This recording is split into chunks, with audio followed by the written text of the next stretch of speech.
Well, why'd you laugh? I'm so sorry. I had the fucking worst idea. I have a bag of chips next to me. I was gonna crinkle the shit up. Just destroying the audio. You should have just done that. What is it, well, guys? Well, guys, that's the intro. No. Oh no. Okay, but Okay, but for real this time. Okay.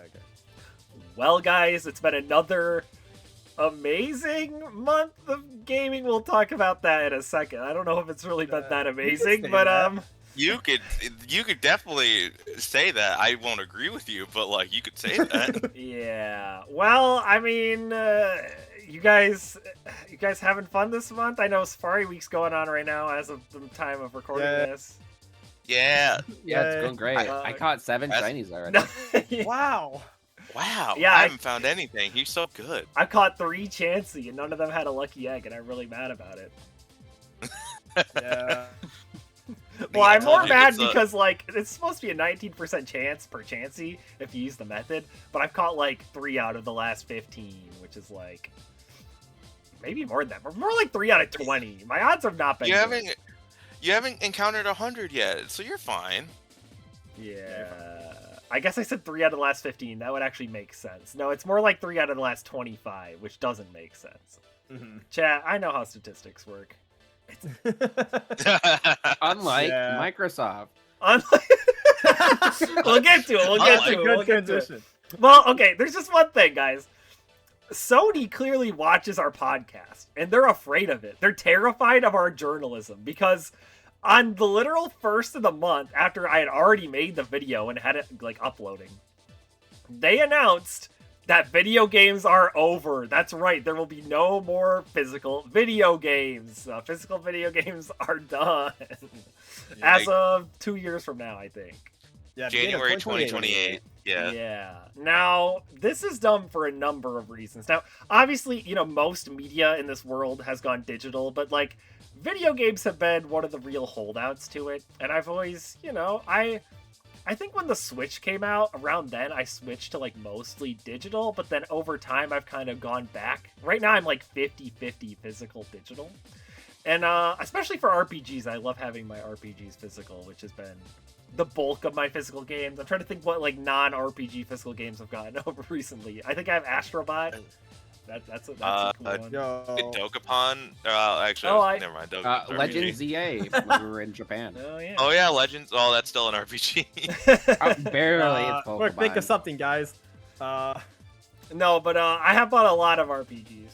And the thing is that, like, I mean, this just sucks because now Sony has all of the power to, like, warp prices to whatever they want. Because, like, games aren't going to get cheaper. They're still going to be $100, you know, GTA 6, Yeah. even without physical games.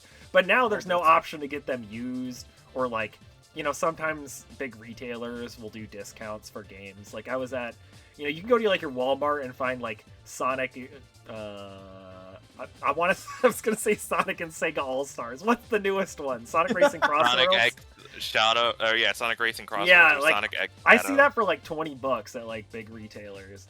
But now with like Sony having all of the power to make the games whatever they want, like that's the real reason for doing that, right? Because they Yeah. want all the money. Yeah. It's really dumb too because, like, you know, Sony video games are printed on Blu-rays, and guess who owns Blu-ray? Sony. You know how cheap it is to make a Blu-ray? It's extremely cheap. I think a Switch cartridge costs about $15 to make. A Switch 2 cartridge, I should specify, costs $15 to make. That's why, like, Switch 2 physical games are really expensive, because they didn't used to be that expensive. I think Switch 1 or Switch 2 key cards cost like $5 to make. Blu-ray discs cost like $1.50 maybe to make. Like they're so cheap to make. And again, Sony, it's even cheaper because they own the format. So like it doesn't cost them anything to make the physical games. They're just doing it because they want to control the marketplace. Yeah. Yeah. And it's crazy that they think that they can do that. Like they think they have like an established reputation to go all digital, because it's not like Steam, where, you know, Steam was the wild card. They had to build trust, and they've shown like, oh yeah, no, we're gonna be a trustworthy like digital site. Sony is not. Yeah, like 2 weeks before they made the announcement, they took a bunch of movies from people's libraries. Like, Yep. if you paid for them, Oh, yeah. sorry, they're gone. There's a lot of movies too. 500 or so, yeah. Yeah, There's a and lot. it's like popular movies like Terminator. I know that one was like taken off.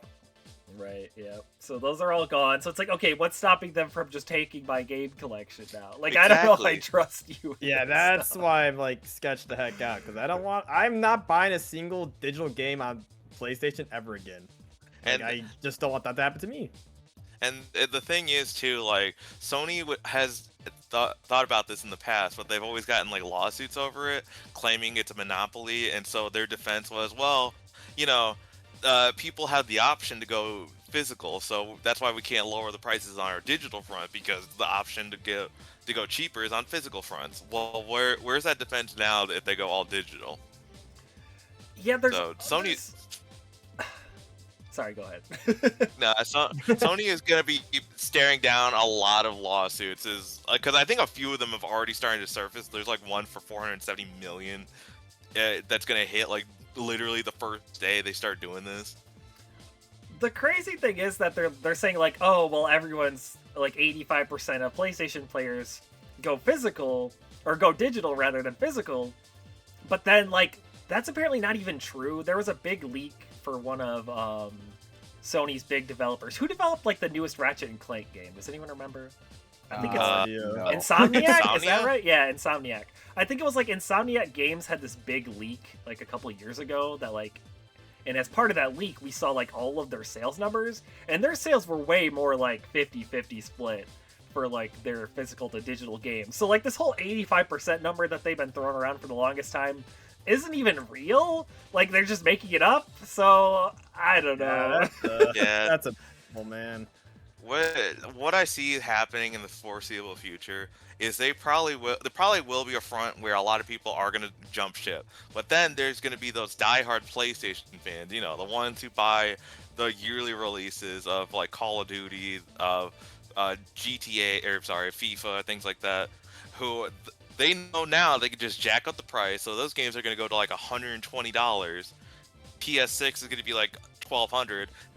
Sony just has to wait for those people to buy it. There you go. We got our steady income now. Yeah, it's just really just- bleak for the industry in general. I don't know, man. Yeah. It just kind of sucks. It's a ship that's waiting to sink. That's why I'm Yeah. just But Yeah. it's okay because like I'm sure Xbox is doing okay. Yeah, we've right, got like guys? Microsoft to come Yeah. to. Anyway, Xbox laid off 3,600 employees. Half of those right now, the other half over the next couple of years.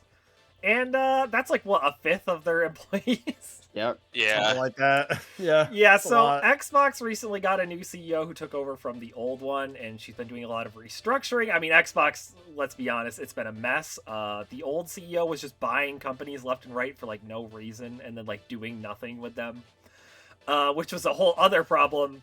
But now a ton of people just lost their jobs, and Xbox is super downsizing. Like, I'm starting to think that this so-called new Xbox that's supposed to be coming out is not happening anymore, because like, man, it just seems like a disaster over at Xbox. It does not Like- look good right now. I can kind of see where she's coming from. Like, oh, she wants to kind of like rebuild it, but like, I still think that's a lot of layoffs. I mean, like, that's like 20% of your, literally, the company just gone. Yeah, it's a lot of people that you could have like actually working on stuff. Yeah. Right. You could Yeah. change your position to something else. Be like, oh, hey, maybe we got this position to open up to you. How about that? Like, how about instead of laying people off right away, just kind of do your restructuring and then just kind of like give them like that notice, like, hey, we're changing your position, or hey, this position's no longer needed, but we are willing to like get you to another position if that's available. It seems like they could have just had these people restarted like games that are actually, I don't know, You people know, actually want. Yeah. True. What you don't? Because guys, Xbox has Gears of just been War, doing though. nothing. They just buy these developers and they You got make nothing for Gears like of 10 War. years. Gears of Yeah. War and Halo, bro. What do you mean? Not even Halo anymore. That went's like PlayStation and stuff. Oh yeah, it's multi-platform now. It's literally just Gears of War. I think it's Yeah. like their only newer exclusive that will come out. I don't know. Chat, Well, no, there's a I- whole bunch of them. That was like the whole meme of last month when things were coming out for the showcase. Oh, the Like, Summer Game Xbox Pass, exclusive, yeah. Xbox yeah. Xbox presents. And then Yeah. Play it first on Xbox Game Pass, right? Yeah. Now, there is some silver lining. No studios are getting completely shut down. Obviously, a lot of people lost their jobs, but a lot of the studios that Xbox has been purchasing over the years, they're now either going independent or they're getting sold off to someone else. So they'll still exist in some capacity. The question is, how much capacity? Yeah, like what will they exist as? Yeah. Like It's a very shitty thing that they had to do, but I understand why they did it. I just don't like that they did it. If that makes sense. Yeah, I don't know where the heck Xbox is going to be in 10 years. Yeah, I'm kind of convinced they're just not going to be in development anymore. Listen, Sega, this is your chance. Get back into the game console. If there's any fucking people out there listening or PlayStation or Xbox users, listen, it might be time to jump ship. I'm not telling you to go to Nintendo. Just at this point, invest into a PC. Just you're probably holy. better off, yeah. But Christian, that's Microsoft. You know it's bad. you guys are gonna have to go to Linux. When Switch 2 key cards aren't looking as bad anymore. I know. That's the funny part. The switch up from Switch 2 hate to love, it was insane right now. It's not even that it's good, it's just less bad. So you're like, well, at least Nintendo will still make physical games. I mean, at least you At could least least they're- Kind of though, right? Because what's the point of a key card if you can't download the thing? Well, at least the first party games are all physical. That's like Fire Emblem, that's on the cart. I'm buying that. And then those servers for the game key cards are probably going to be here for a long ass time. So actually, what games are confirmed for that game key cards? It's all just like various third party stuff, including I'm assuming that it's probably on the studio's choice. It is, whether or not they it's due to how, like I said, how expensive Switch 2 game cards are. They're $15 to manufacture, which is really high compared to other stuff, which has led to a lot of developers to opt to do the cheaper method because game key cards are $10 cheaper per copy to make. But the biggest annoyance with game key cards is that you have to download it to your system, so you have to take up all your system memory. Which is annoying. It does suck, but again, it's not the worst option, especially since I can still resell the game later down the road. It probably will still be there. It is important to note that game key cards do not actually connect to the eShop. They connect to just the server where all the games are stored on. For instance, you can still re-download Wii games that you bought back when the shop was still up. So that does bode well for how long these game key cards are gonna stay up as well. Because even if the eShop goes down, you, in theory, could still download game keycards. Funny enough, with game keycards, you can also... no, you do need to ping the internet. There is a way to download a game keycard from one system to another if that system has the data, but you do have to ping the server once for it to appear on your home menu. So that's not a perfect method. So, apocalypse happens, we're kind of screwed. Yeah. Other than that, it should be fine. Other than that, at least it's better than it being stuck on the PlayStation Digital storefront. Speaking of which, we didn't even talk about it because Sony tried to sneak this in. They're like, oh, and also the PlayStation 3 and Vita stores are going down. But forget about that. The physical games. By the way, check out this indie game that's coming out. I mean, with that one, I understand that one. They had been saying they're gonna close it down for a while now, but they always got pressured and being from the fans hey, don't close that shit down. Yeah, I feel like it is crazy that they tried to sneak that shit in with the announcement. Yeah, it can't cost that much for them to keep those servers up. The real reason they want to shut it down is because they don't want you playing your PS3. They want you buying the new PS6, Yep. So, yeah. Oh, well, video game industry is continuing to collapse, as we've talked about many times on this podcast. Chat, again. It's a reoccurring thing.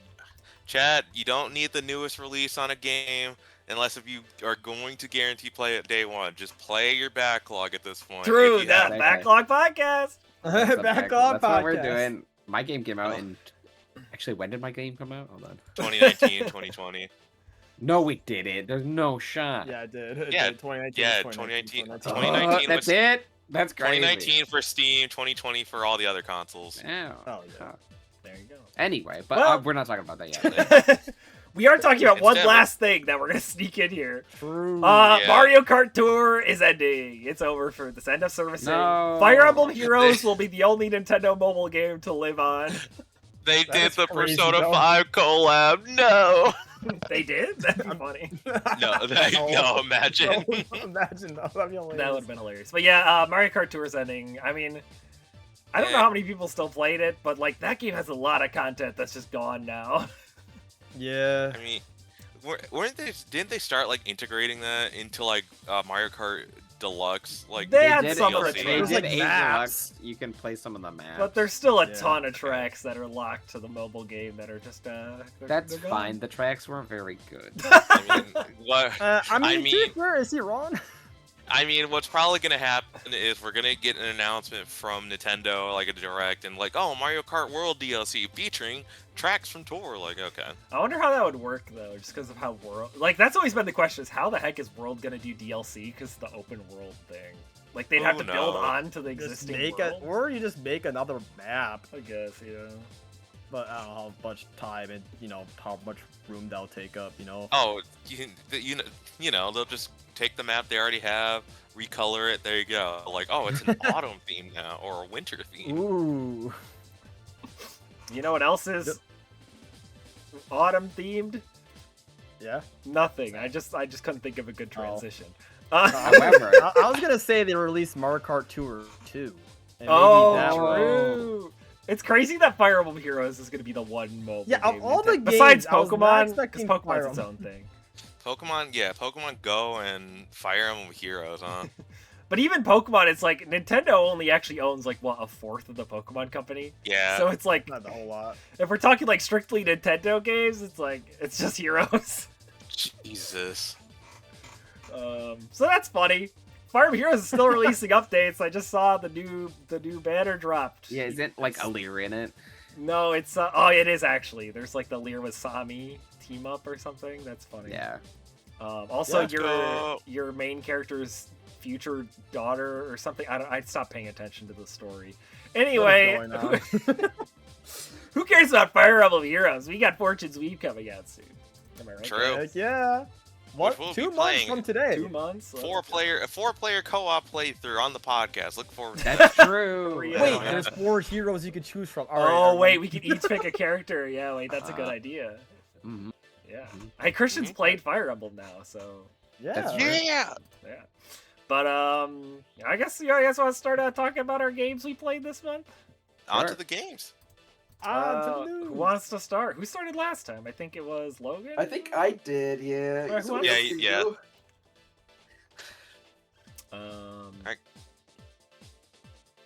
Does anyone want to Nice. go? Don't all jump at once. I'm gonna make Christian go. All right, I'm gonna Alright, also Christian, make. you're I'm up. gonna, I don't know. I think Christian would be better.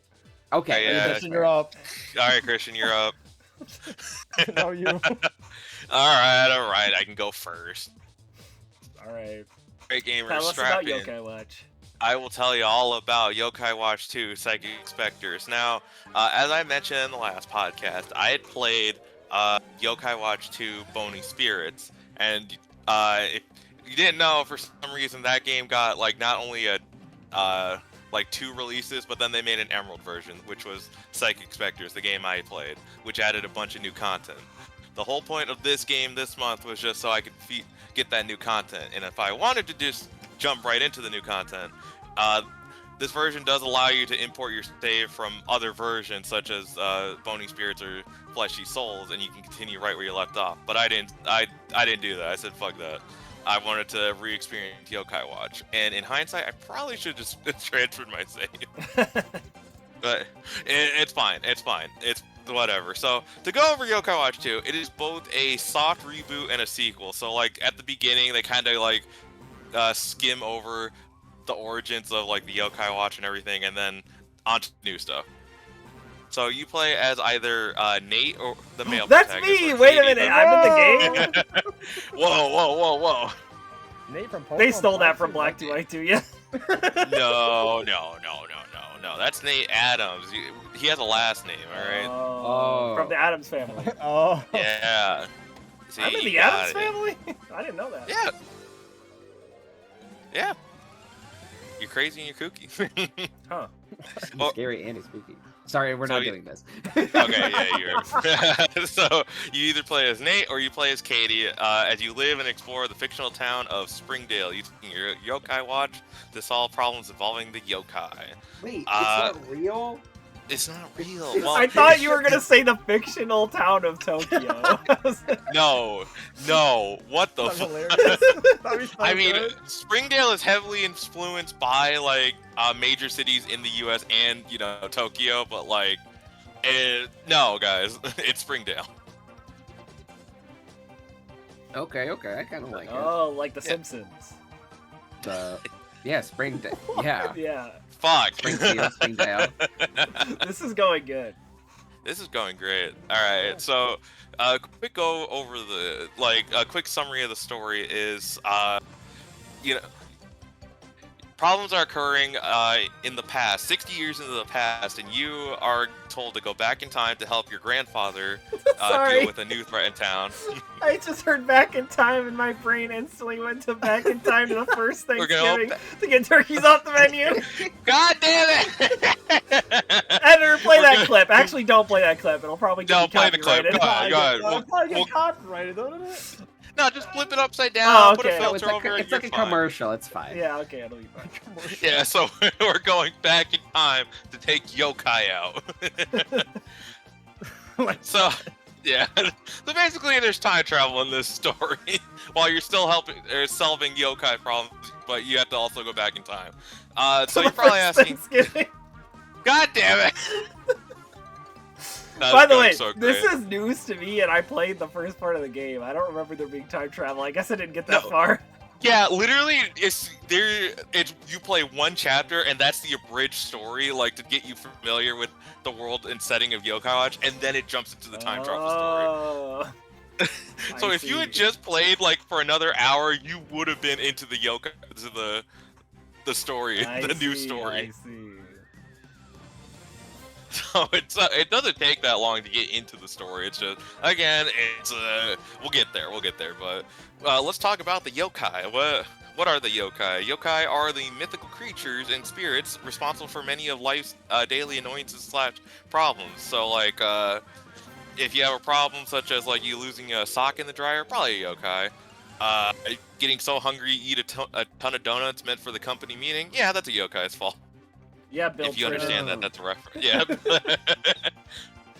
Now, Yokai Watch 2 added not only a bunch of new yokai, it added classic yokai based on old folk tales to coincide with the 60 years in the past section of the story. And then excuse me. So the main gimmick of Yokai Watch is you're using your Yokai Watch to befriend and call your yokai friends for help. How do you make friends in yokai friends with Yokai Watch? You do that in 3 ways. You battle them. You can make friends with any yokai you battle except for boss yokai. Side quest, and then the third gimmick, gotcha, the Crankakai. There's a daily gotcha system in Yokai Watch where you can use your 3DS Play coins or yokai coins in game to get items or yokai. It resets every day at 6 a.m. So get used to loading up, going to the Crankakai, and then trying to get a new yokai. I will say though that befriending yokai, pain in the ass.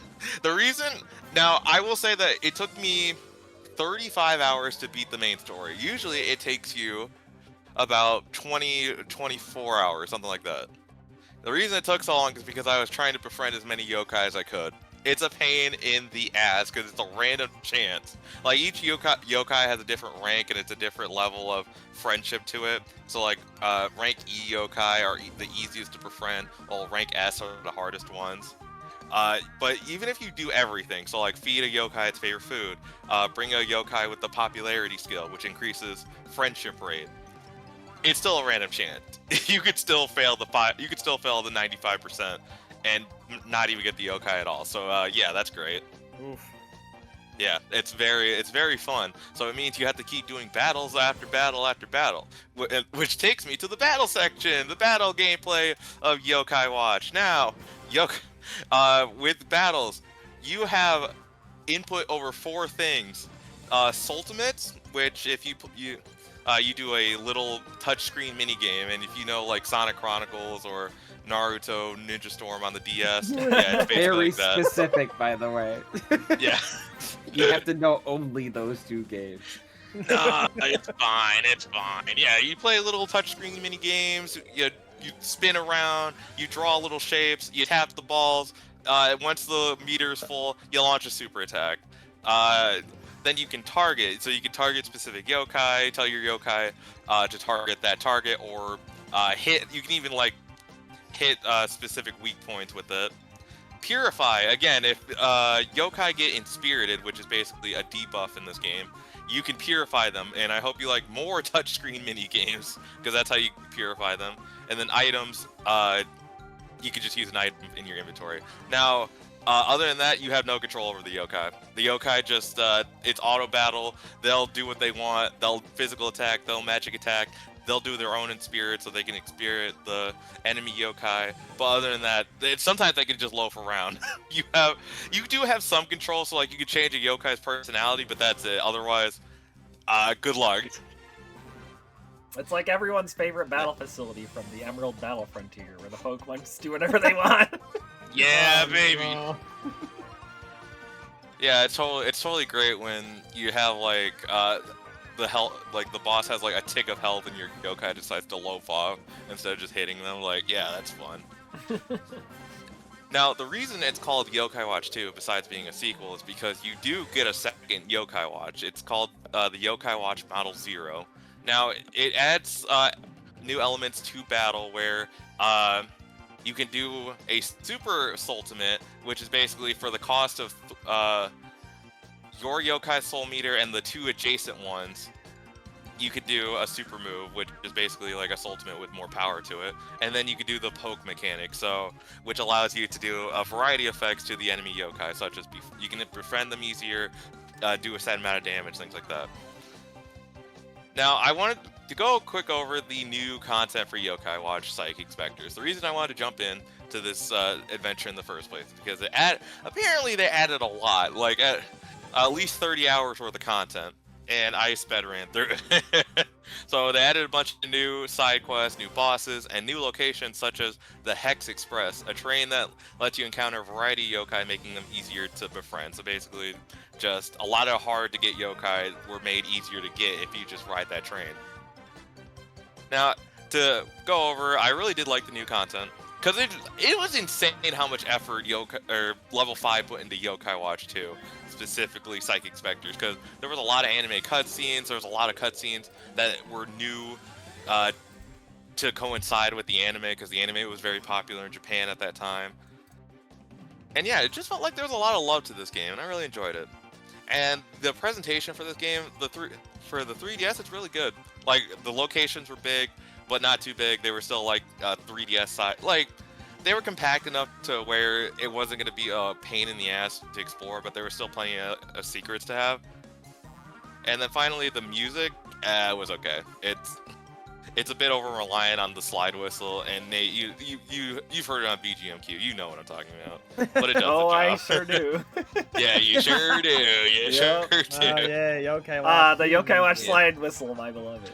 My beloved, man. I believe it. I will say, like, replaying Yokai Watch, I remember why I like it so much. It's because it's got a lot of that Saturday morning cartoon vibes. Like, it's a lot of the humor is like childish. A lot of the humor is like meant for the younger audience. But I would have ate this shit up when I was a kid, you know. Just something that hits that funny bone for me. And again, I mean, it's not every joke is a lander, but like, I could still get behind it. Now for the ranking, where would I place Yokai Watch 2? Dun dun dun. The ranking. dun, At the dun. top. The very it's the best important one. rankings. They're Oh. very important Yeah. objective rankings that decide everything in the universe. Where are you gonna put it? Yeah. Now What do it you was a fun time going back to Yokai Watch, but man, I forgot how boring the battle systems could be. Like, it's fun when you get when you realize the synergy and what you can do, but at the end of the day, it kind of just devolves into spam ultimate and spam items until thing in front of you is dead. and also doing the main mechanic of befriend as many yokai as you can. Yeah, it really does. It's really not fun sometimes. Man, so for that, I am gonna say that Yokai Watch 2 Psychic Specters is probably gonna be under Pseudo Regalia, so number 7 in the slots. Oh, so it's after 6 and becomes the new 7. Got it. I hate you. The Cosmic Shake. That's great. Like I liked it more than Cosmic Shake. I'll say that. Like I could Okay. definitely see myself going back to Yokai Watch 2 at some point, but I don't think. Yeah, I can't legitimately say like it's better than like Pseudo Regalia, where I had more fun in there than I did with this big AAA game. By the way. Yeah. But yeah, I will say that if Yokai Watch 2 ever does get the Switch remake, like Yokai Watch 1 did, it got a remake on the Switch, I would definitely pick it up. I'd play it again. Nice. So Okay. yeah. Okay. All right. Cool. Cool. Wow. Wow. That's Yokai Watch, yeah. Wow. Yokai Watch. Yokai are everywhere. Everywhere. Yeah, you have to sing Gara Gara Po, please. No, I will. No, Nate, you just put it in. Also, I did record the intro for you, so if you want to put the intro with music, you could, but you're probably not going Probably to. gonna be copyrighted. No, it doesn't. You won't get Yeah. copywritten. It's okay. So quick note is like each version of Yokai Watch 2 has a different opening. Where Fleshy Souls is like a DJ remix. Oni Spirits is a rock and remix, and then Psychic Specters is a dubstep remix. Yo. Oh, damn. Yeah, it's like I said, it's crazy how much Level 5 went in on Yokai Watch 2. I see. It is the best-selling Yokai Watch game in the series, if that means anything.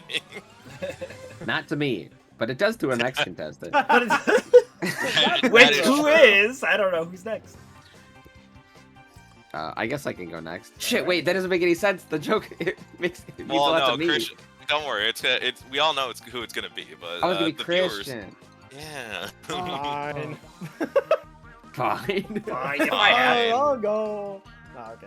So I Okay. finally got to play Chrono Trigger after I would say all these years, but I only owned the game for a year. But this game was like made back in the 90s, I think, on the SNES, right? 1996 on the SNES, yes. It's Yeah. older So this than game is everyone oh in this gosh, call. 30 years old. Yeah, it's older than all of us. Yes. Oh gosh. And you know, it was released on the DS and other platforms. So I played the DS version, which I like a lot. I don't know how the SNES really feels, of course, because I never played that version. But I anyways, think let's get to it. The story starts off as, well, you playing as Chrono. You can name him something else if you would like. This goes John for every Trigger. Yeah, you can just name him John, John Trigger. Chrono and then- Trigger. John Chrono Trigger. Yeah.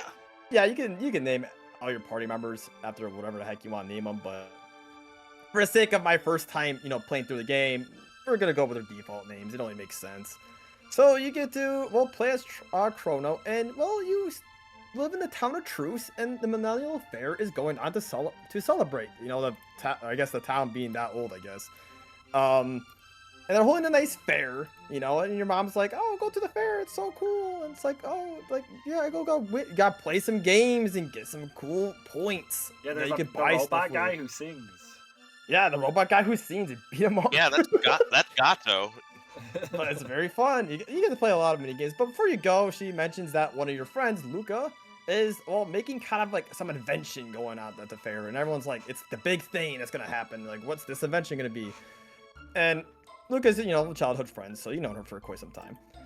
So yeah, they're going to the fair. Like I said, you can play a few games. There's like a race. I wouldn't even say it's like a mini game. You kind of bet on 4 racers. It's horse races. It's horse. It's Uma racing, but with Musume. it's betting on people, but you bet on like a cat, a guy in armor, and like 2 other things or something. I don't know. And they like race. Don't play this game. It's completely RNG. It really sucks. Just like Uma Musume. Just like but that game's good. So guess what? Okay. There's also like a nice what do you call that game? You hit it with a hammer, like a mallet, and there's like a bell at the top, and you gotta hit the little the harder you hit it, you want to hit the bell, and let it ring. I forget what those things are called. Power that was test, kind of like strength Test tester. of strength. A test of strength, yeah. Sephiroth's not really a From test of strength, Deltarune it's a Chapter test- 5. No. It's not a test of strength, it's a test of timing because your character will go back and forth, and the further back you are, that's where you want to hit the A button, and then you can hit it harder and gain a point. This is by far the easiest game, so if you want to grind out those points, just play that game. You get the timing pretty easily, you can just grind up some of those points or medals. I forget what they actually call them, but They're whatever. points. They're points, yeah, medals, whatever you want to call them. There's other mini games as well throughout the fair, but as you're exploring the fair, you bump into this girl named Marl. And, well, you don't know what she is right now, but you bump into her, she drops her pendant, and being the good boy you are, you give her pendant back, and she's like, yeah, yippee, let's swap, and she, like, flirts with you, and she's like, yeah, let's go explore the fair together. So you go end up exploring the rest of the fair together. And after a while, well, you go see what Luca's been cooking up in the new invention. And this new invention is a transporter, like, machine, which, you go in one part of the transporter, you come out the other. And, well, it works, with Chrono being the test subject.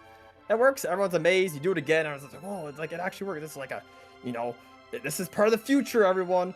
And then Marl wants to give it a try, and, well, of course, this is when things go wrong. Her pendant starts acting up, and, well, she's being sent to the past. So it ends up becoming like a time machine, if you will. And, well, being the good boy you are, I guess, you want to go save Marl from the past and see where she went. So you go to the past, which the present is 1000 AD, and then you go back to the past, which is at 600 AD. So what would this be, like I forget what you call it, the time. Wait, The so medieval Jesus time is or canon something? in Chrono Trigger? Yeah. Yeah. But yeah, so you go back in the past, and you're like, what the heck is happening? You're going back in time To the first Thanksgiving. Thanksgiving. Wait, why did you guys Anyway. all play back in time to the Wait. first Thanksgiving game? Wait, we had 2 games where we went back in time. That's crazy. Yeah, when he was talking about this, I'm like, oh, wait a This minute. is a time travel episode. Time travel Yeah, episode. time travel. So, I mean, to quick talk about time travel, I'm not the biggest time travel person. I always figured it's kind of stupid, but this game does it well, so this game gets a pass on it.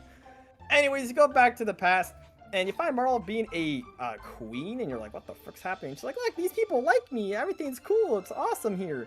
And then, well, stuff starts to happen, and she just disappears. She's out of existence, and you're like, oh, frick.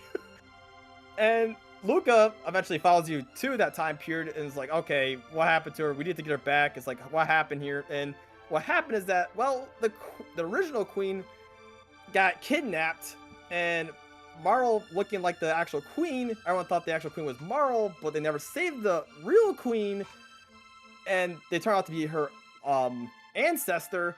So if that queen was never saved, Marl was never born, make her fade out of existence, and all that time jazz. So your job is to, well, get Marl, or not Marl back, but get the original queen back so she's safe, so Marl comes back to restore the time period. So you go on a journey to go save the original queen. Yeah, also get accompanied by Frog, the cool, like, heroic frog dude. He's really cool. He has like a cape and everything. He's a really cool guy. I really like him a lot. So you join forces with him to, well, go rescue the queen. And eventually you do. You save the queen from, like, these, I guess, like, demon things, I guess. I don't know what they're like, skeletons, not really zombies. Demons, whatchamacallit. They're like, what are those, like, snake things called? I forget what they're called in mythology. Like a human, it's like a Hydras. human, but, like, they're like, they have, like, a snake tail, and stuff like that. I forget what they're called. Anyways, Medusa? you fight, it's pretty much just mythology, just creatures, I should say. Like gargoyles, I think, too. Those kind of stuff. So you end up rescuing the queen, and Marl comes back. So everything's good, right? We just go back to the present, and everything is back to normal. Well, you find out so Marl is royalty from your time period, and the king, her dad, gets mad at you, and he's like, okay, let's put him on trial. You gotta go through a whole trial thing about, if he's guilty or non-guilty, which is pretty funny because you can either get guilty and non-guilty, or not guilty. It doesn't really change the story all too much, because you still get thrown in jail, and you're scheduled to be executed in a few days. So, what you gotta do? Break out. So you end up breaking out, you take down the guard. I don't even know how eventually you broke out. I guess the guards are really stupid. And so you end up taking the keys away from this, knock him over the head, get your stuff back. And eventually Luca also meets up with you to help you escape. So when you guys end up escaping, Marl tries to explain to her dad yet again that Chrono's not a bad guy. She wanted to travel with Chrono or just go with him in the fair. But being the stubborn king he is, he's like, no, arrest him, get him back, get him executed and all that. So you three end up escaping to a time gate right outside the castle. And now you'll be sent to the far future, 2300 AD. So you're going 1300 years into the future. And well, the future is looking really dark and everything's just gone and broken up. And yeah, it doesn't look too pretty. You eventually find out that the cause of all this was done by a creature known as Lavos. Pretty much the main antagonist of this game. He's the whole reason why this planet suffered the fate it did in 1999 AD. So, well, guess what you gotta do? Save the future, defeat Lavos, and keep going through time gates and try and change the future. This is like Xenoblade Chronicles, where Soul wants to change the future, so I was like, oh my gosh, it's Xenoblade, but it's not really Xenoblade. Well, they stole it from Xenoblade. Chrono Trigger is a ripoff of Can't believe Xenoblade. it. But I really like that. It's like, oh, it's time to save the future. So your whole goal with Chrono, Marl, and Luca is to, well, change the future so the world doesn't end up suffering the fate it is going to. Now it's time for the combat system. I really like this combat system. It's like an active time battle system, so you gotta wait until your bar fills up, and then you can act. So each character has like a different speed stat, of course, and the speed stat depends on how fast your bar fills up. So if you have a speed stat that's like 12, it's gonna go faster than someone with a speed stat of like 9 or whatever. So speed is pretty important in this game, just because you get more, not really turns, just more acts or whatever you want to call them. I guess they're kind of turns, but yeah, speed is pretty darn important in this game, just because you want to act more, because the more times you can act, the more stuff you can do, and all that jazz. So your first option of attack, or your first option of battling, is attacking. You have your basic attack. This attack is just, pretty self-explanatory. You just attack the enemy. Has a chance of critting, which does more damage, of course. It's pretty self-explanatory. The second thing is also pretty self-explanatory. It's items. You can use a potion or revive someone with an item. We all played games like these before. No, I've never played one. Can you actually explain the entire history? Yeah, of so RPG you would genres? go into like the item menu. Can you explain what's this Dragon Quest? Can you explain that first? No. So I don't talk understand about what a that sword is. Can you explain that? Yeah, it's a cool thing that's like really sharp, and people tend to stab each other with those. Sharp? things. Oh, like me, because I'm pretty sharp. Oh, Yeah. I can relate to swords. I was gonna say Nate's a sword. Yep. Yeah, it can be. I am the I bone of my guess. sword. Steel is my body and fire is my blood. What? Okay. You just So- hit us with that. Don't I worry, don't even the know what that the Fate fans understood that. I was gonna say, is that Yeah, fate? I was literally gonna say. I understand, and the viewers will also understand if they're Fate fans. Anyways, the last all thing is, two of them. all two of them. The last thing is, tech, which is essentially using skills and magic, which will cost MP to use. Now, you gain tech points, or you gain tech points from this battling, which those tech points, as you keep gaining them, you'll learn different skills or whatever to use in battle.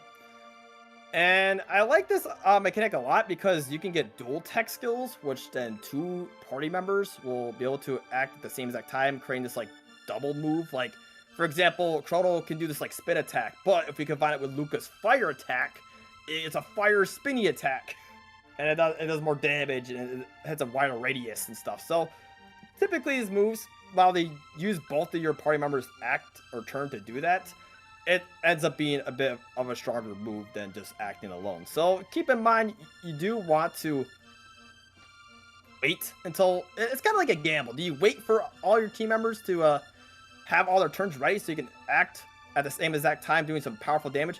Or do you want to do it like a dual tech and have one person on the side just in case you want to heal or something? Because once you use everyone's turn, or you're kind of like a sitting duck for a while, and the enemy can do some good damage to you the next turn. And like if that happens, like like I can't heal right now. I gotta get my bar filled up again before I can act again.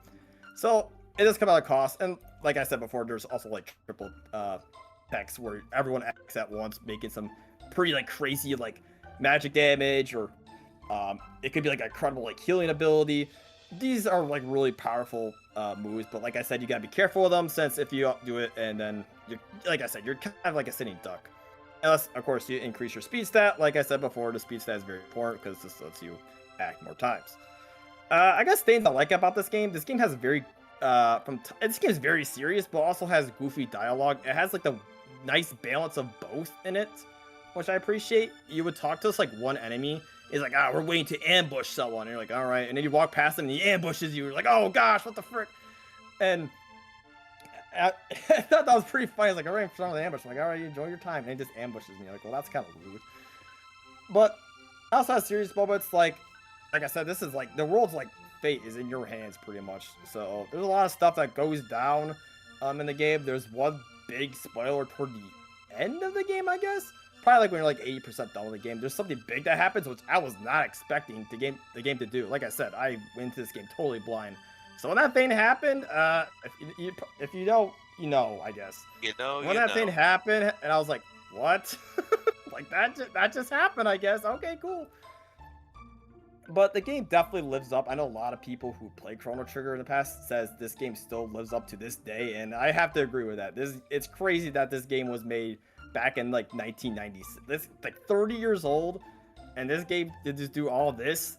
It's just crazy. Like if you told me this game was like, oh, it came out like, I don't know, like a few years ago, it's like, I was like, yeah, I'll believe it. I mean, it's really good. It lives up to its name. I mean, like one of the best like RPGs out there. And I gotta say, put on my rankings, yeah, it's number one. Damn. I'll just say that right now. Number one. Not only if it's number one on my list, I think it actually goes into like at least top 10 of my favorite games of all time. The characters in that game, all of them have their moment. There's not that one party member who gets kind of screwed over from just not having too much like story time, or maybe they're just not as good. Every character has a usage. They can use them, and you'll find yourself probably liking one team better than the others, but you'll definitely swap around to find that team and still swap around to get everyone's tech points up so they can all work together with their skills. That's what I like a lot, is as you go further in the game, you guys can all act together more and more, kind of showing you that you're working more of a team than working alone. At the very beginning of the game, you kind of like you don't really have like the dual tech skills and all that stuff, but later on you do. And kind of show you that you're gaining each other's trust, because you find people from different timelines to work with them. So it's kind of hard to trust someone who's, you know, from the way distant past or distant future or past, depending on like what time period you're at. This game is really good. I highly recommend it to anyone out there. But I guess like I know a lot of people like say like once you play this game, you'll never play a game that's better than it. And I'm like, oh, that's I don't think that's entirely true. So I highly recommend this game to a lot of people. I know the DS version is expensive, but yeah, this game's also on Steam for like $20, I think. You could run it on the worst computer known to man, since this game is not, you know, the most heavy on graphics, anything. Yeah, it's that just goes to show. It's 5 not megabytes. that big. It's not that big. It Is just it on sucks the that Switch? the... Yeah, no, it's not on Switch. It's not on the SNES Classic or whatever thing. Nope. I don't. It is. I no. think Well, it is no. on the SNES Classic, but it's not on the Yeah. the Switch Classics. What are they called? Classics things. The NSO. Online. NSO. Thank you. I don't think it's on NSO. Okay. It's not. I don't think it is. I feel like I I would have think- heard about it from someone. It is on the SNES Classic, Yeah, it so is on I there. know. But yeah, they But haven't it's- re-released it. I think it's also on the PlayStation. What? It's on PS3. It's like it's on the PS3 So shop. buy on it the Wii before as it goes well. down at the end of the year. Yeah, if you want to play it like that. I mean, the DS version, I know a lot of people say it's better because going through the menus a lot better and all that. I heard that the SNES version, the original version, you couldn't see your max HP in the overworld unless you go into like your menu. And the DS version, you can always see that all the times. I will say it It seems like the DS version just has way more it is the nice more things Yeah. about it. Be like, oh, it's a lot more version. convenient just to check how much health I have. Am I low on health right now? Better go heal instead of like, oh, time to go up a whole menu and just to see how much health I have. Which I could definitely see would be kind of a pain in the butt, just because it just. Yeah, I mean, yeah, it's an extra 2 button clicks to go in and out of the menu, but still, you don't see it at all times. Yeah, the DS version is considered the best version. The Steam version is the iOS version, blown up for HD. So, Oh right, yeah. everywhere. Yeah. So yeah, I probably just to play the game, I probably wouldn't recommend spending a lot of money on the DS version unless you really want a physical version of the game. I'm sure you could find Go ways for it. to obtain the you DS can version. definitely find some. You can definitely use some black magic and get that Yeah. and stuff like that. But But let's I- not talk you about know, that. let's not talk about that. but Or all I just can wait for the prophecy, bro. yeah. Yeah, all I can say is that Chrono Trigger does a lot of things right. I can't really think of many things that this game does wrong. You know, I don't think there's a single part in the game where I It's was old. Like, That's it. frustrated. Old Yeah, bad. It's old. Yeah, But I you only play realize that- Call of Duty. Okay, What's you the newest Call of say Duty? that. You say it's old, but hey, did this crash on me? No. Did this game have some crazy bugs? No. Cyberpunk? Cyberpunk. Anyways, yeah. So, next. So Yeah. so I played a game. Can you believe that, guys? Yeah. No. Holy heck! He- I'm he's not so I on didn't the believe it Backlog either. podcast? I thought you just did like math and taxes all the time. Yeah, no, I do. What Yeah, no, that's true. Yeah. I'm pretty boring. What kind of game did you play? I played. You're not gonna believe this. It's an RPG. I mean, that's pretty crazy, right? Holy- Hey, I played Klonoa that one time. I also played Time Hollow. That wasn't an RPG. Yeah, Fate Time Stranger Hollow thing. But I am now one of the 5 people who have played Blue Reflection, at least according to if you go on like how long to beat. So it turns out that when I was looking at data for this game, I was actually clicking on the like new version that just came out like it might have been yesterday at the time of me recording this sound clip. Anyway, so that's why no one had played it because it wasn't out yet. If you go to like the actual PS4 version, people have played the game. That explains the why I couldn't find anyone else who had played it. So people have played this game. Please ignore past Nate while he's talking about the fact that no one's played the game because he is very dumb. So yeah, that's all I gotta say. Or like Backlog, like nobody has logged this game, so now I get to be one of the very few people with it on my list.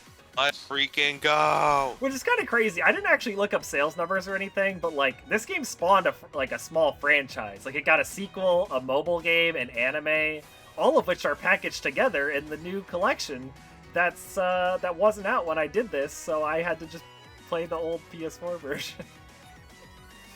Now, Sad. I have heard that the PS4 version, if you play on a regular PS4, has some performance issues, but if you play it through backwards compatibility on a PS5, then it's fine, which is what I did, so I didn't have any performance issues, but I guess just make a note of that. Granted, if you're going to play this game, you're probably just buying the new versions on the Switch 2 and PS5, but, you know, just for context, you know, if you play on the PS4 version and you have a PS4, apparently there's some performance issues.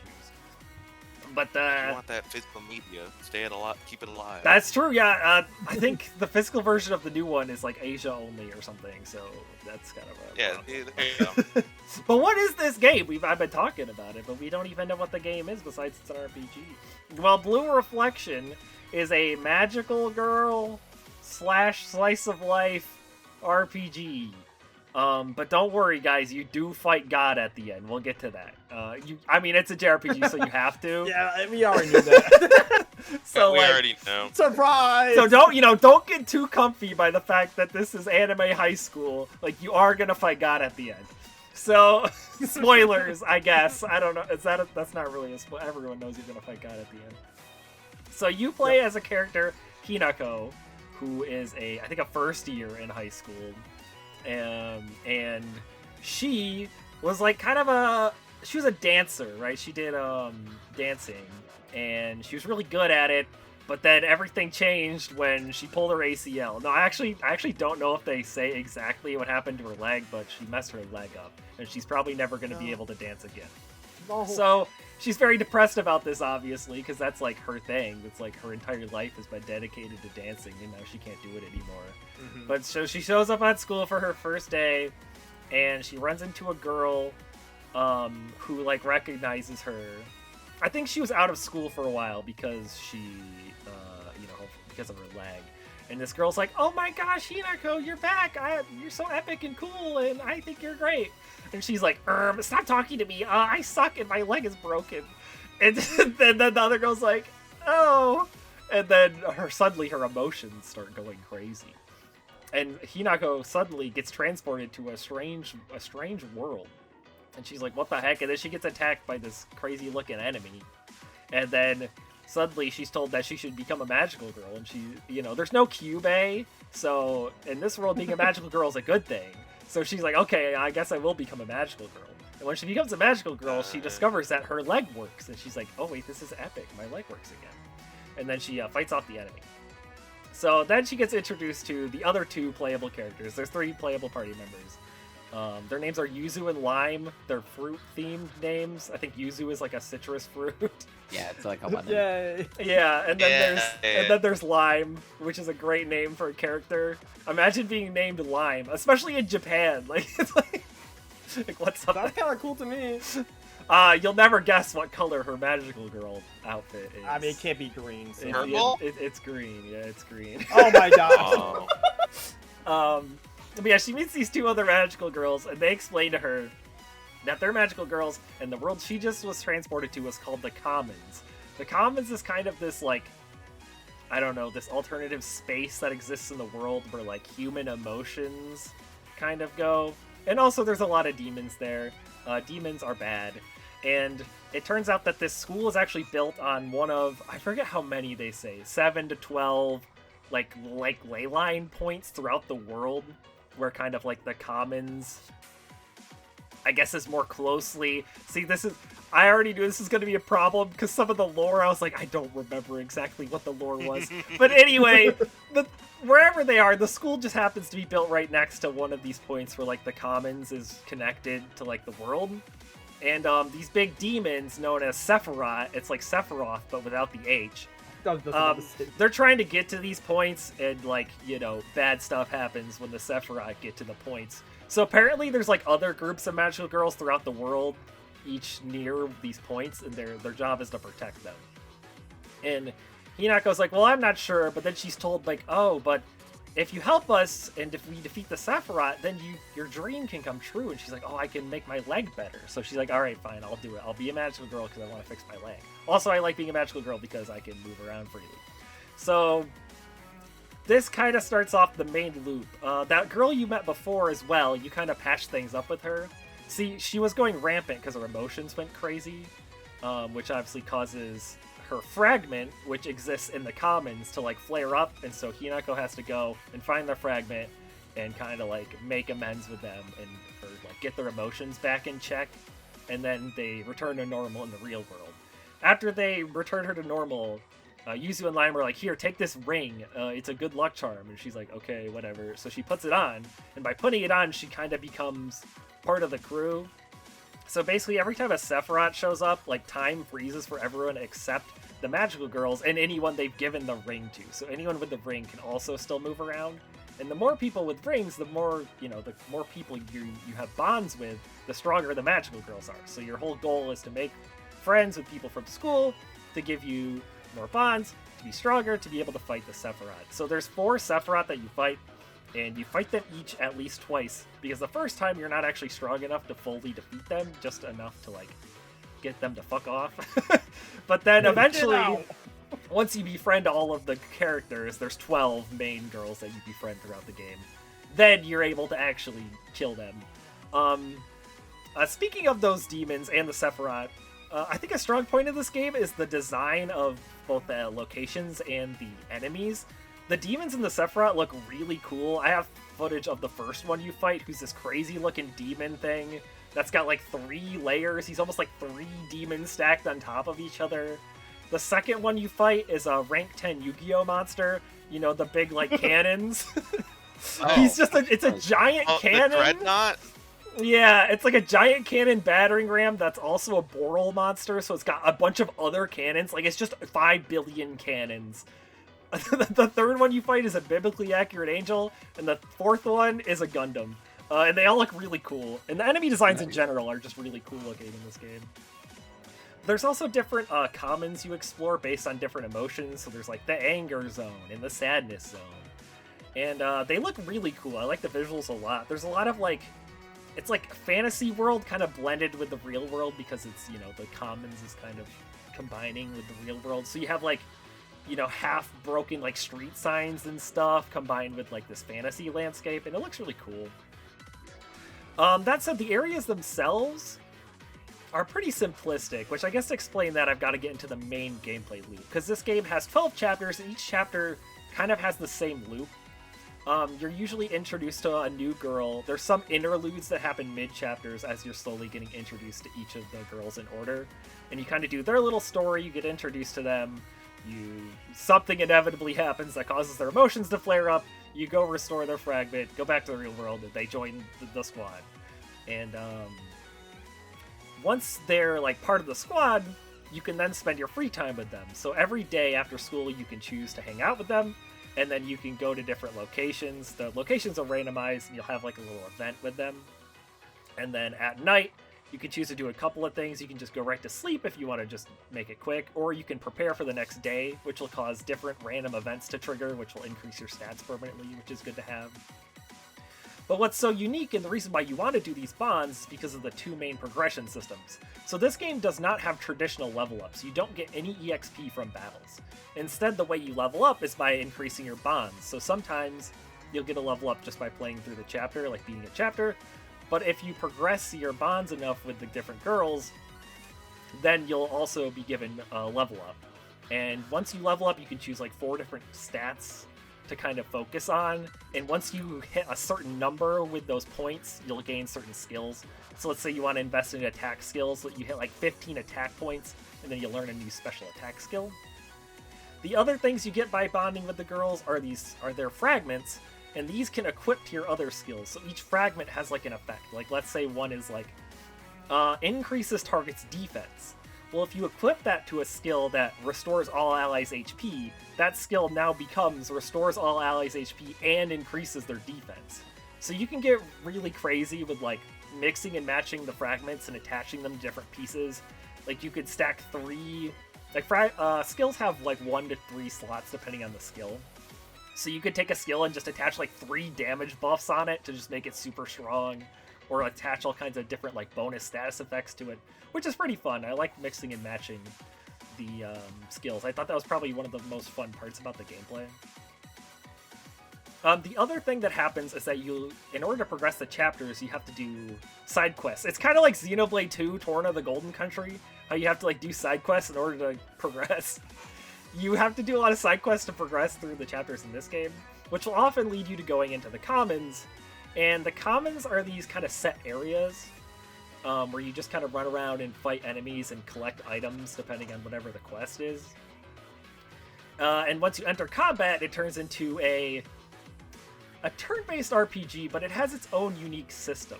The way it works is there's like a timeline on the top, and you'll have your 3 party members and then all the enemies, and they're all kind of moving towards the center, and when they hit the center, they're able to act. So certain skills will like push enemies back on the timeline, and different skills will cause you to go further back in the timeline. So you might use a skill that's weaker, but you don't go as far back in the timeline so that you get to act again sooner. So there's kind of this whole push and pull system. Later on, you unlock some additional intricacies to the battle system, like you unlock an ether gauge from Xenoblade, you know, ether. Xenoblade reference again! Wow. You can spend 30 ether to give your character an additional attack in a row. So if you go up to 90, you can chain 4 attacks in a row, and this is how you do big damage to the bosses especially, is just like saving up ether until you have like a big turn where you just do a bazillion damage. Later on, you also unlock super moves, where if you do the 4 in a row, then you get a 5th move, and yeah, that does a lot of damage. This game's not very difficult. It's a pretty chill game. The mid game, I'd say, is when it was at its hardest, but even then, it's a pretty simple game. Granted, I played on normal mode, but I've heard from most people who have played this game that it's a pretty chill RPG. You're not, you're never in a lot of danger. This game also has, like, a Paper Mario Super Guard, almost. Oh so, my gosh. if you hold Okay. right on the D-pad, while you're holding right, if an enemy attacks, you'll defend and take less damage. But it also costs ether as long as you're holding it down. So what you want to do is press defend right before the enemy's turn, so that you only use a little bit of ether. But also, if you time it just right, you'll also counter the enemy and do damage to them back, just like in Paper Mario, and Oh, you nice. super guard and damage them. Nice. The timing for this is really easy, which also makes the game easy. You still take damage, unlike Super Guard and Paper Mario. But you take a lot less damage, and you're doing chip damage to the enemy at the same time, which is really broken. Though that's like the main one I used. You could also spend ether to like restore, I think, your MP and HP, or like make your support characters, which we'll talk about in a sec, recharge quicker. But I never had to use those. It was just way better to just use ether on combo attacks and super guarding, because those were just broken. Once you have enough rating points, which you get from doing the side quests, to progress, then you'll kind of go on to the next chapter, and then it kind of starts all over again. You meet all of the girls a little over halfway through the game, and then, yeah, by hanging out with them, you'll eventually trigger little events with them that progress their story, until you kind of go all the way through their entire story, and then get their final fragment. Speaking of those 12 girls, it's time for a mid-podcast tier list. Guys, I've ranked all 12 of the girls, and we are going to rate them. All right, in 12th place, we have Kay. She's the sporty one, and sports are cringe, as we all know, so she's bottom tier. Okay. In 11th place, we have Mao. She's kind of an asshole, I'm not gonna lie, so she's in 11th place. In The asshole's 10th over the place, soccer fucking person. in 10th place, That's we have okay. Akko, who kept trying to take pictures of people who didn't want to be taken pictures of, which is lame. Don't do that. If it, that's just kind of dumb. In 9th place, we have Rika, whose whole gimmick is that she looks like an NPC, and that she's really boring. I mean, Nice. yeah, you're not gonna get higher than 9th with that personality. In 8th place, we have Sarasa, who's also a dancer. She's really inspired by the main character. But, like, we already have a dancer, get into your own lane, come up with your own original, like, personality, like, come on. And 7th is Sanai, who's the first one you meet. She's just kind of the middle line, she's nice and mid-tier, she's fine. And 6th, we have Kaori, who used to be on the track team, but then decided track was cringe. And you know what's actually epic? Playing mobile games and cosplaying at anime conventions, which, honestly, we my can all gosh. agree is an upgrade. Even though at the end of her story, she does decide that maybe she should start running again. But, like, forget about that. In 5th place is Rin, who does tennis. Now, you may wonder, why is the tennis player in 5th if you said the sporty one is cringe? Well, Rin has a ponytail, and ponytails are kind of epic. Oh my That's true. god. Man, Dude, Also- the tennis, that Also was tech technical. you. Also tech you. In 4th, true, also tech you. In 4th place, we have Yuri. Now, you're going to assume I put her here because of her name. That's not why. The reason is because I have to now explain the support skills. So during boss fights, you can equip the 12 girls to each of your 3 characters, so 4 on each, and they each have support skills that you can trigger. This only happens during the big Sephiroth fights, but they all have additional effects they can do. And Yuri's is that she literally just takes out a fucking assault rifle and shoots them. I don't know where she got this, especially considering guns are illegal in Japan. I don't know where she got the gun from. But I'm not gonna lie, she's got mad aura, because when you're fighting God at the end of the game, she starts shooting God with the assault rifle, and I mean, that's gotta put her in 4th place. USA. Now, the support skills are especially funny, because Rin, who we just talked about, the tennis player, she hits the tennis ball at the enemy. And Kaori, who I talked about before that, she just kicks a can at the enemy, so you're fighting God, and she's like, you know what's gonna stop God? Me kicking this can at them. Wait, base? I'm not sure which has more aura, kicking the can or shooting with the gun. They're both pretty good, though. Anyway, back to the tier list. In third place, we have Fumio. I'm gonna be honest, I just like her hair. It's really wavy, and I thought it looked cool. In second place, that puts her in third. In second place, we have Shihori. She's gay, which is W Yuri, so second place. Oh my In God. first place, we have Chihiro. She has pink hair and twin tails, and she's really shy. Therefore, best character. I mean, there's no really arguing with that. Also, she makes little cute plushies that you can find throughout the game as like a little additional achievement that I didn't get, but you can find them. So yeah, that's all the characters. So that's pretty Alright, I'd say that's alright. a pretty objective and non-biased like tier list of all of the characters. Like if you have any other opinion, I mean, you're just wrong. I would say. Yeah, because her hair is wavy, making her third. No, I mean, yeah. What else could you want in a character? I mean, An assault rifle. yeah. True. Wait, true? Yeah, there's not a whole lot else to the game. It's not a very long game. I think it only took me like 15 hours. It's pretty simplistic at the end of the day. I think its biggest weaknesses are that it's a little too simplistic at times. Like I said, all the commons areas, while they look really cool, you're kind of traveling through the same ones like over and over again, so it gets a little repetitive. The overall gameplay loop is fine. Your mileage is going to vary based on how much you enjoy like the characters and kind of their interactions, which I thought was good. The game is very kind of like grounded in that sense. Like a lot of it is just about the characters and their kind of personal struggles with their personal lives, and it's a lot about, you know, having empathy for your fellow human being, which is, you know, it's a nice story. But it wasn't anything like crazy. I wasn't ever super invested. There's a couple of big plot twists towards the end. And what I will say is I do kind of understand how this could spawn a series, because there's enough kind of open at the end of the game's lore to like expand on. So I am kind of curious. I'm not so curious that I'm going to jump into the sequel right away. But, you know, maybe somewhere down the line I will eventually. Actually, backlog. As far as the music goes, the non-battle themes, I don't really remember any of them, but the battle themes are really good. They have a really unique vibe to them. I'm sure one of them's playing in the background right now. Those were really great. I enjoyed those a lot. Like I said, the visuals are great, especially the different areas. I forget, is it the anger one's the fire? I forget which emotion it is. But one of the zones is kind of like this forest, but all the trees have like these bright red leaves, and it has this really distinct vibe to it. Sometimes you'll get two zones kind of like combined too, which looks really cool. But yeah, I don't have much else to say about Blue Reflection. It's like a perfectly fine game, but it's nothing like too noteworthy either. Which is kind of what I expected. Like I didn't really It expect has its moment. Yeah, it's fine. It's a cute little game. Like I said, it's really short. And I am a little bit curious about where the franchise goes from here, but not so curious that I'm like, oh, I need to jump into it right now. That said, where would I rank it? Dun dun dun. Dun, dun, dun. I mean, at the end of the day, I think I'm gonna rank it in 7th place, above Time Hollow and below Disgaea 7. It's probably not something that's really gonna stick with me, other than like the battle themes after this. Like I'm probably gonna forget about it in a month, but that doesn't mean it was bad. Yeah. It's just, yeah, it's a cute little It game. just existed. Yeah.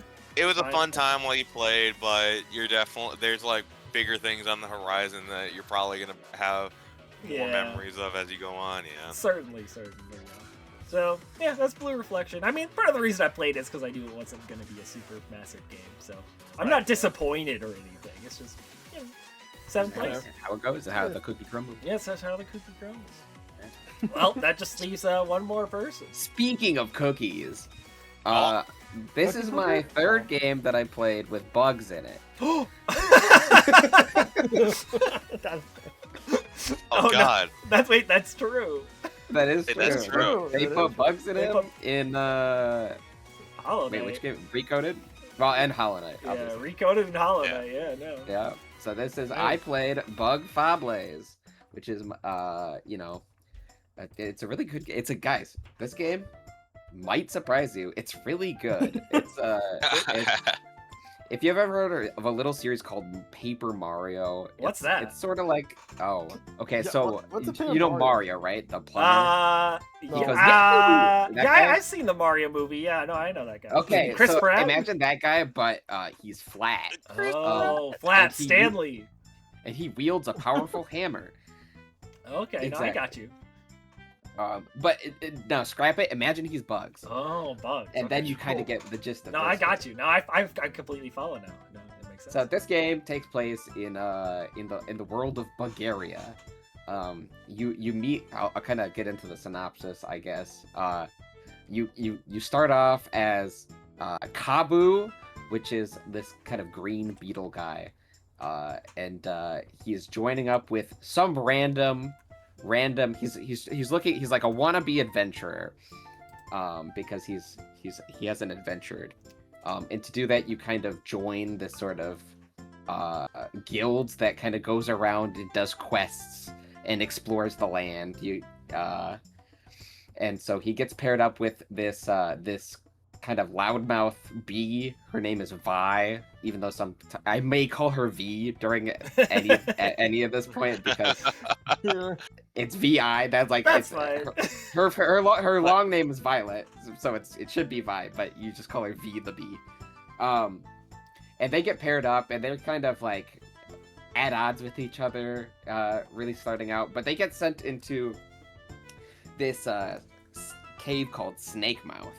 And it's like a perilous cave where many adventurers and explorers have like lost their lives because it's so dangerous to explore. And they kind of make their way down there. Kabu uses his horn to attack, and V uses her patented boomerang, which is just a boomerang. And they go down into this this sort of kind of, it's like a ruin of like a lost civilization, but in a cave. It's very strange. And they come upon this guy trapped in a spider web. He's a moth, and like you fend him off from the spider, and you kind of rescue him. But like when he like finally comes to, he speaks a completely different language, and they're like, what is this guy? But he kind of regains consciousness and speaks their language, which is like and they find out his name is Leaf. Oh, from Fire Emblem. Yeah, right, exactly. Yeah, Okay. Right. that guy. I'm following. Yeah. So he's this blue moth, and then I think the spider attacks or something along those lines, and they find out he has like ice magic, which is pretty rare for bugs to have magic in the first place. But so they sort of form your trio of your main cast there as your party.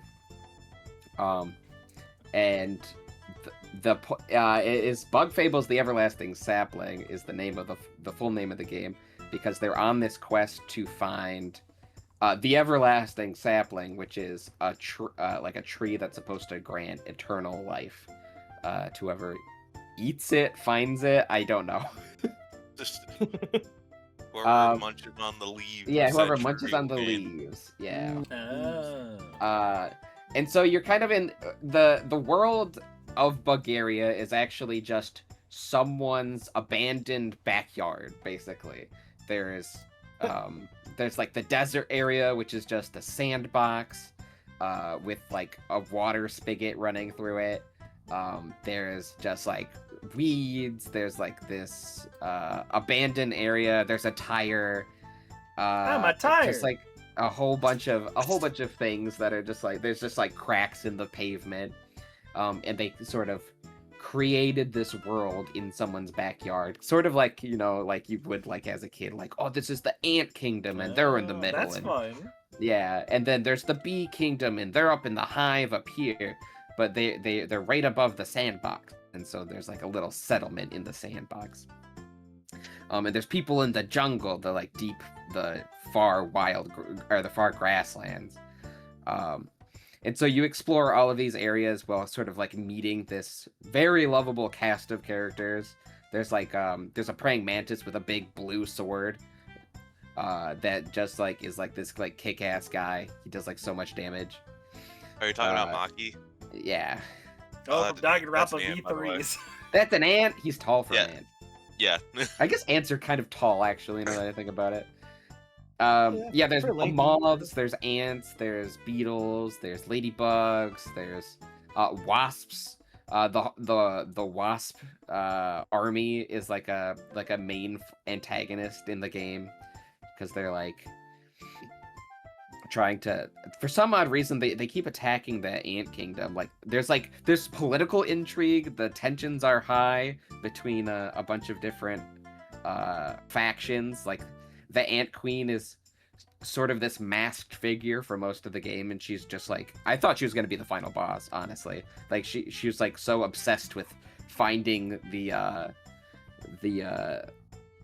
everlasting sapling and all of the artifacts that you need to find to unlock the location and whereabouts of it. It was good. It's good. Yeah, they really subvert your expectations, because I was the They same way when do, I because first it was played. like she's wearing this mask that like covers her face, and you're like, oh, she's definitely gonna be like the final boss. Like she gets her way and becomes power hungry, but no, they kind of just they're like, no, it's not who you expect, because at one point she takes off her mask and it's just like, oh, she becomes very sympathetic. Wait, a character in the mask yeah. taking off their mask? Logan, is this your new least favorite game? That's true. No. No, this game's actually really good. The combat in this game, if you played a Paper Mario game, it's Paper Mario. But that doesn't mean it's a bad thing. So you can guard, you can super guard, you have attacks that use your SP, I think it is in this game. TP. It's TP, I'm sorry. The teamwork points. Your teamwork point, yeah, you do like little teamwork attacks. You got your HP, and you got your badges. Which, yeah, the badges are huge in this game. Basically, if you don't put all of your levels into badge points, you're not playing the game correctly. Just super guard. But yeah, there's like there's so many different badges, and you can kind of customize how you want to do anything.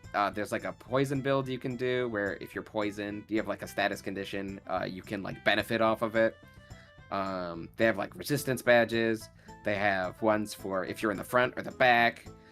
You can just get more HP or get more TP. And it's all really versatile. It's just like every level up feels so impactful, because you're like, okay, if I put into badge points, I can get this badge on, and then I can take this badge off, and then I can put these two badges on, and like it slowly morphs into you getting a bunch of different skills that you can use, and you feel really comfortable like executing like a combo or something. It's different from Paper Mario, because you're like, oh, I don't have like one member, or you know, it's Mario plus like a party member. You have 3 characters, all of which who all have their respective strengths, and then you can essentially give someone else's turn to a different party member for the cost of like 1 damage. I'm pretty sure, like they're like tired because they moved 2 actions in a row. Yeah. So they do a little less damage, but you get to use them, which is super nice. Let's see, what else to talk about? The music's good. Like all of the tracks are pretty memorable.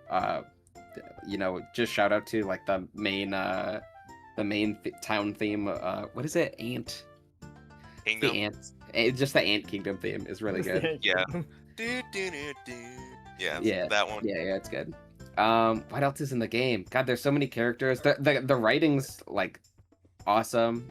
All of the characters have their own kind of like little backstory that, you know, they're just getting to kind of know each other. Like Kabu and Vi met on sort of just like a random we're gonna get paired together terms, and then they don't even know like who or where Leaf is from.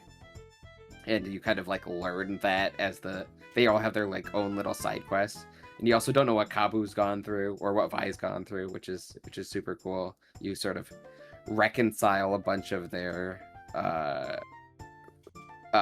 misfortunes that they kind of they learn throughout the story.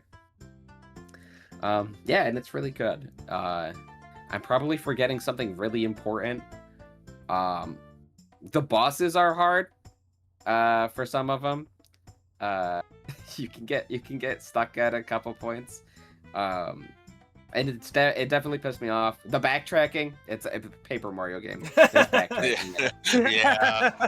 1,000-year door. Let's that go. was pretty bad. That was pretty Welcome bad. back. But they did give you a way to kind of quick travel. You can get from one place on the map to the other in a very short amount of time after a certain point.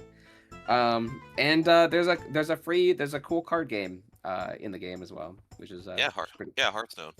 Yeah, it's Hearthstone. It's like, what is it? It's like spy cards or something. Yeah, so tattling actually means something because you will get more spy cards you can use. So you've got the tattle function, which tells you, your enemy's HP, and then like depending on who tattles, they kind of give you a little information. Depending, it's kind of weird.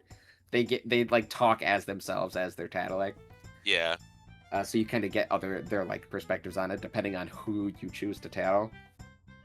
But yeah, so once you like identify an enemy, if you play the card game, you like unlock their card, so you can use it in the card game. And some of them are really good. A shout out to the the leaf guys in the tall grasslands. In the far grasslands. Yeah. Yeah, they are nuts. They're like if you queue them together, they do more damage. And it's really good. Yeah. They got Unity. It's pretty cool. As for where I would rate this, guys, I don't know where I'm gonna rate this. I'll be real. It's pretty crazy. I'm like, it's probably above every Kingdom Hearts game, right? Yeah. At least that is on this list, because I did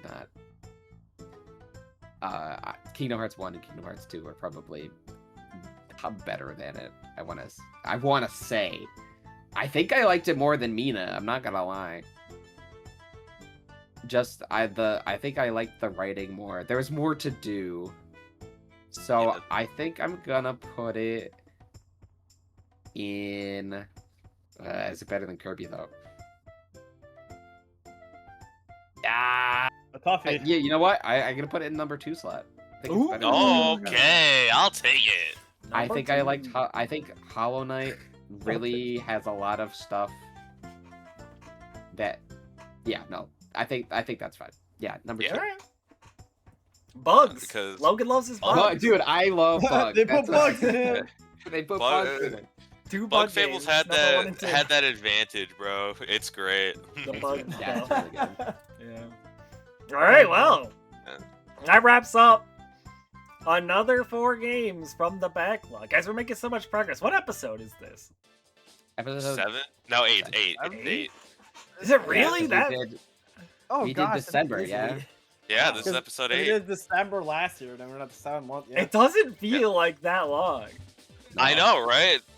Huh. One, Well, two, slowly three, but surely, we're making guys, through our games. We've done 8 games so far, at least. Yeah, this is the 8th episode. Wow, huh? Yeah, we're making great progress, and I think we can make even more progress with the help of each other. That's wow. what? The power of friendship. With the power of friendship, we can recommend each other games to play. And that's what we're going to be doing. You guys remember from the April episode that we all gave each other games for April Fools? You guys love the April episode so much. We were like, what if we did it again? You guys were begging in the comments, like, please bring back this. Please. And we're going to do that. So let me pull it up. Right here, we got the wheel.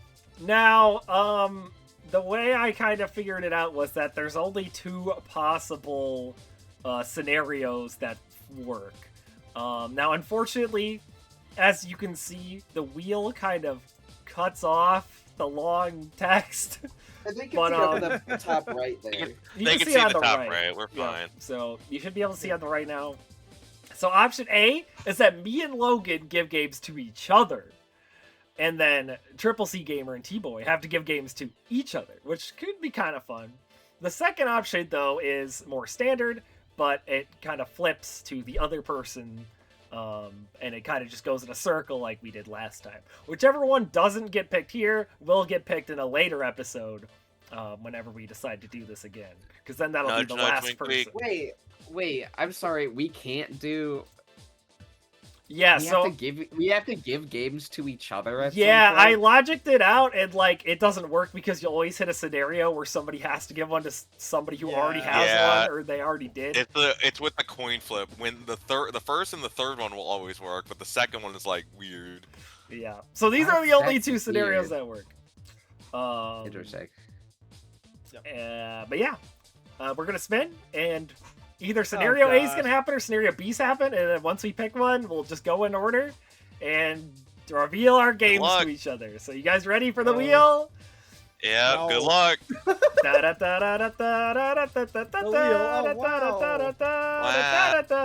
Oh Uh, my no. god. Wow, Well, I actually have to go. look at that. Uh-oh. Okay, bye, So, Christian. It appears I that got me and Logan are swapping with each other, and the Christians are swapping with each other. Well, would you look at that? Hey man, don't Well. get too antsy. The Huh. power of Who wants to friendship. go first? Yeah, who wants to go first? I could go first. Oh gosh, no. Alright. Yeah, what are you giving him, Christian? All right, Christian. After several hours of deliberating and several like sessions of looking at your backlog, I was thinking like, you know what would be good if I had him play one of my favorite games. One of the games that really resonated with me and was so good that I want more people to play it, you know? So Christian, Talking I- about it too. no. We're not gonna do that again. It's gonna be something a little bit different. So Christian, if you were listening to my notes from earlier, I want you to pick up your 3DS, and then I want you to put it back down and pick up a controller of your choice, because you're gonna be going to Steam and playing Okami HD. Let's Okay. go! Whoa, they made a whole game Yeah. based on that character from Marvel vs. Capcom 3. Yes, sir. Okami is one of my favorite games, and I did purchase it for you a while back. But I want you to play it. I want you to see how good it is to experience the gameplay, the story, all that. And I want to see if it becomes one of your favorites or anything. Happy with that. Alright. Yeah, you know what? I was Nice. not gonna lie. If you give me Yokai Watch, I was gonna give you something bad. But Oh yeah, that was meant to scare you. I was just putting the fear in you. I'm putting the fear in okay, you. God, okay. Oh my god. Well, I guess I'll go next to give you your game. Oh So- boy. I was kind of digging through stuff, right? I was going like deep down under, and I was like, okay, what can I give this guy? Like, I don't know. I know there's a lot of games I could give him, like Xenosaga and stuff, but I'm not gonna do that. So it was like a good old like tale of mine going deep underground. So therefore, you'd be playing Undertale. Let's Let's go! go! Christian finally has to play Undertale. I'm playing Undertale. Oh my Holy gosh. shit, he's gonna get what the hype is. A 10 decade years. later. Mother four, here I come. How much do you even know about Undertale?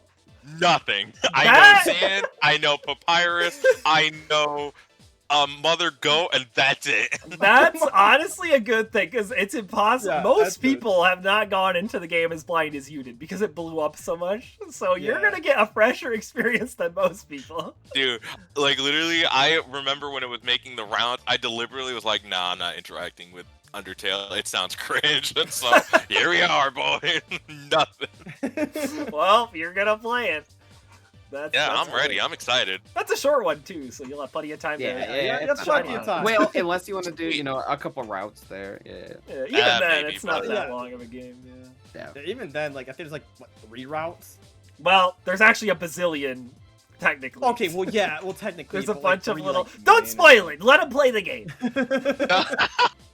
All right. All right. That leaves me and Logan. Logan, Yeah, no, Nate, you can you go want me to first, go 'cause- first?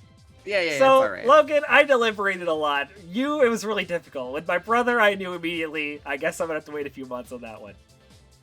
With you, I was like, okay, obviously I could give him Live Alive, which Yeah, is on your, right, but that's already on your wheel if you think about it. So do I That's really have true. to? Yeah, I was like, my punishment. yeah, your punishment. So I was like, no, I'll not pick that one.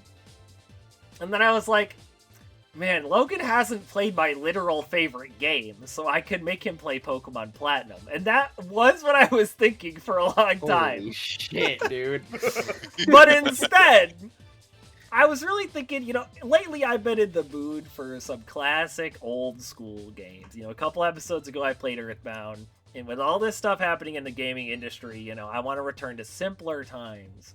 And this is a game that definitely had simpler times. Nowadays, it is a behemoth of a franchise that just dwarfs everything. But back in the day, it started as one single game. And while I have no interest on the massive franchise that happened afterwards, I do greatly enjoy the original game. And I think that despite all, many people would say it's overhyped or whatever, I don't agree. I think this game is as good as everyone said. And that's a little game called Final Fantasy VII. Oh. Holy Oh. shit. Oh my god, is this Christmas? Did I wake up at 1997? Christmas in July. Holy shit! Where am I? I think Final Fantasy... You have not played it, right? I didn't... I've never played a Final Fantasy. I've played a little bit of 3. And that's good. As much That's what I shit. thought. I think Final Fantasy VII is a great game, and I think you should play it. So Yeah, no, there you go. that is one that I've been thinking about for a hot second. I was like, man, I'd love to play Final Fantasy, but I gotta play 1 through 6 first. No, it's legally mandated by the You're court. gonna start the way a whole lot of Westerners started, which is with 7. Which honestly, Yes, 7's a great entry point to the series. It's not an definitely especially is. difficult game, so it's great for beginners. I would give you 9, which is my favorite, but that game is like not a good first Final Fantasy. 7 is much better for that. So Yeah, your good ones are like 7 and 10, and I don't know. yeah, so you're gonna be playing 7. Wait, but what am I gonna be playing? Well, you already know. I mean, I've been talking It could about be it for forever anything. now. It could be literally anything. I was like, 2 days ago, I was like, oh, let's look through Nate's backlog. It's like, oh, I could do this, but then it caught my eye again. It's the only game that I'm like, Nate, please play this. It's so good. Please. Please. No. Please. So, you will be playing Great Ace Attorney Chronicles. At least 2, if not. If you need a refresher on 1, go for it. Yeah, but- I'll finish my playthrough of 1. That's on like case 4. So for context, for everyone at home, I have played Greatest Attorney 1. But I played it on the fan translation. That came out before the games were officially localized. Obviously, once they got officially localized, they stopped doing a fan translation of the second one. And while I bought it, I never got around to 2. I was replaying 1 to refresh myself, and then just kind of stopped for the last however many years. I don't know how long it's been since the game finally got localized. It's been a while now. I want to say it's 2021. It's probably been like 5 years or something. When did Probably. the re-release come out? I don't know. But yep, I'm finally gonna play the last game in the mainline series that I've still never played. Yeah, it is 2021. Yep. Alright, 5 Jesus. years. It's 5 years in the making. Logan's been telling me to play this for probably 5 years. At least 5 3 years! At least. So At least 3 years, bro. he finally gets to make me. Well, cool. Well, that's good. That's I'm the glad episode. we're all excited Nice. to, We're all excited Join to us play our next new month. games. We'll give you our reviews on our next games, Yup. and we'll go Wow, right back a to lot the same of- old formula. Classics. We got Undertale, FF7, Okami, and then, Greatest 32's there. But yeah, it's a lot of classic Yeah. games, yeah. hey, it's set in a classic time. That's true. That's True. true. Wait, that's true. I hate that Undertale can be considered a classic game. 10 years ago, baby. That decade, man. Old Well, decade, huh? see you guys next month. See you next month, Bye-bye. gamers. Bye.